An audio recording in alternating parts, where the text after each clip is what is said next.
It's time for the podcast. 5, 4, 3, 2, 1.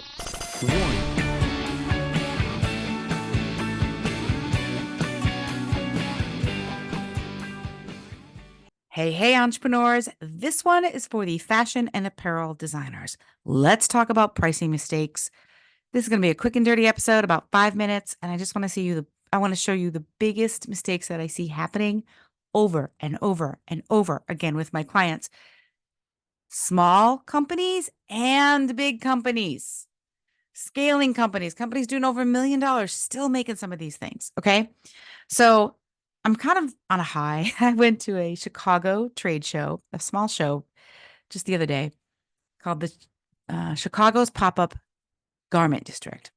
And it was sort of like, hey, did you ever wish we had a garments district here in our town in Chicago, like New York does or whatever?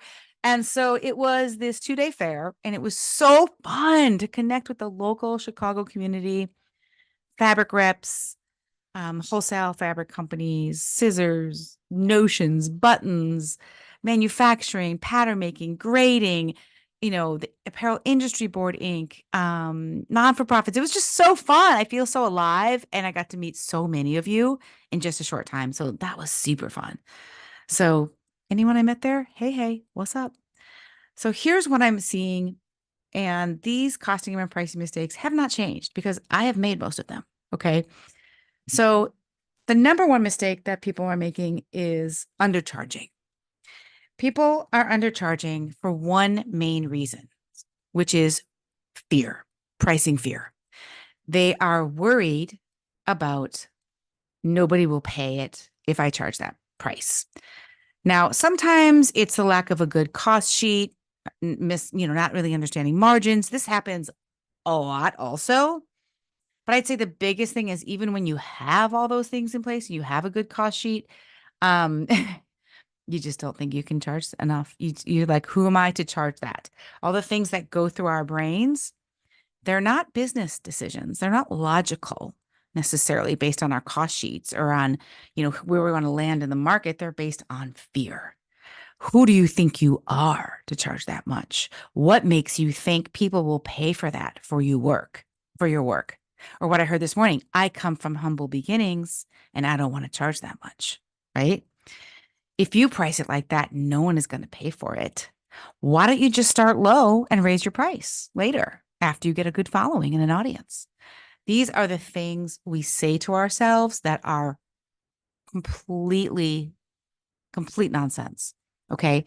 Now, there's not enough time to go into all of the things that happen with pricing fear, but that little voice in your head, the things we tell ourselves, those things our aunt or our uncle or our friend, says like, oh, I could never afford that.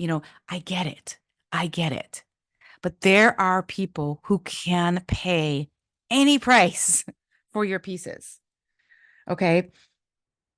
There's really a strategy for pricing that is very, very, very, very useful. And by the way, if you will give me $10, I will give it to you. Yeah, I know this podcast is free, but I'm going to give you my costing and pricing template for $10, including the workshop that goes with it online. Please get a good cost sheet. Please have an understanding of margins. Please give me $10. Just go to fashionbrainacademy.com/cost sheet to get it. Okay. I'm pretty sure that's the one. If for whatever reason that doesn't work, just check the link in the show notes here. Okay. So anyway, I digress. So number one is pricing fear. Number two mistake that people make with costing and pricing is thinking what people will pay. Again, I've done this. Absolutely. We think we know how much something is quote unquote worth to the consumer. We think that nobody will pay that. This is similar pricing fear, but it's really not.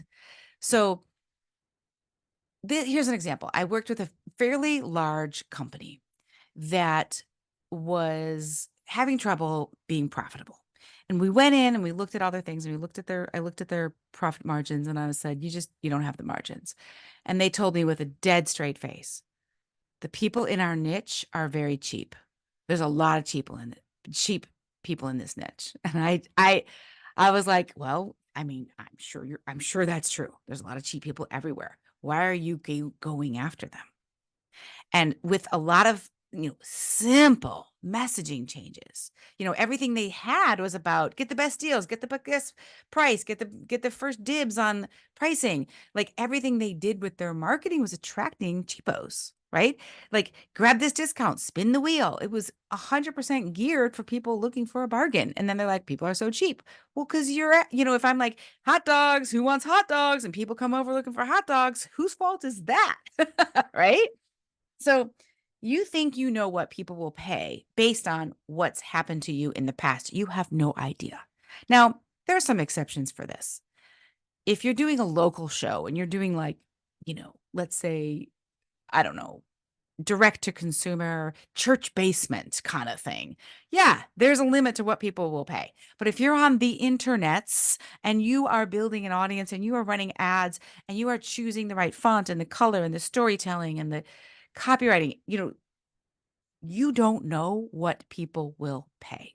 We do not know until we test it. And sometimes people test it and like, well, I tried that. Nobody bought it. I'm like, for how long? Well, I drove 100 people to my website. Nobody bought at that price. Must be the price. It's usually not the price. It's usually not the price. Okay.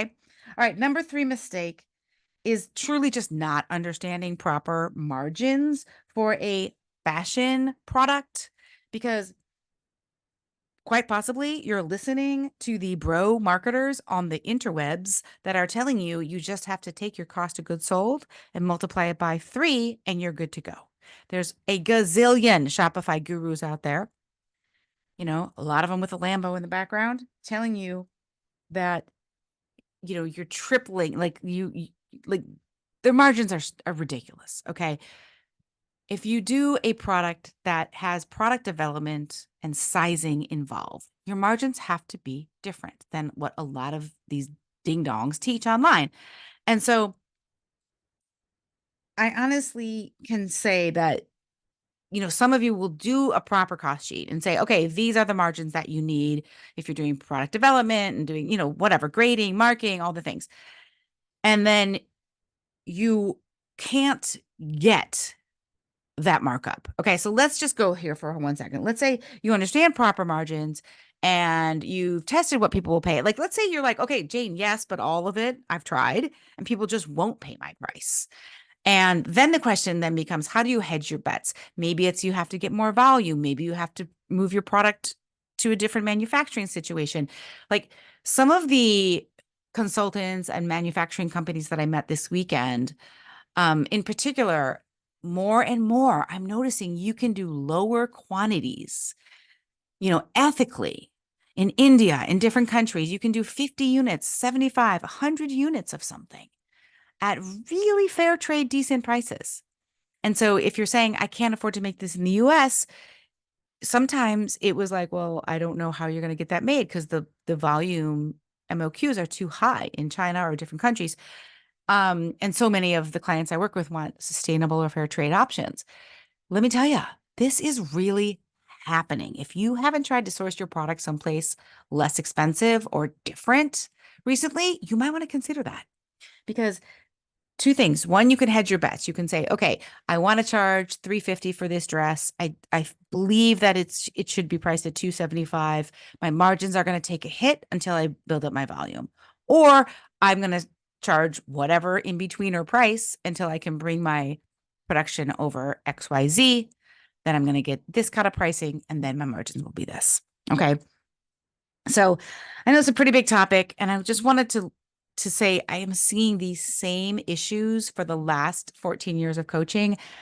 Any of you know my story, I completely almost screwed up my business with costing and pricing. And that's a story for a different day. I've actually told this story before, but like I feel deeply in my soul the fear of how could I charge that much? I wouldn't even pay that much personally. How could I possibly charge that much?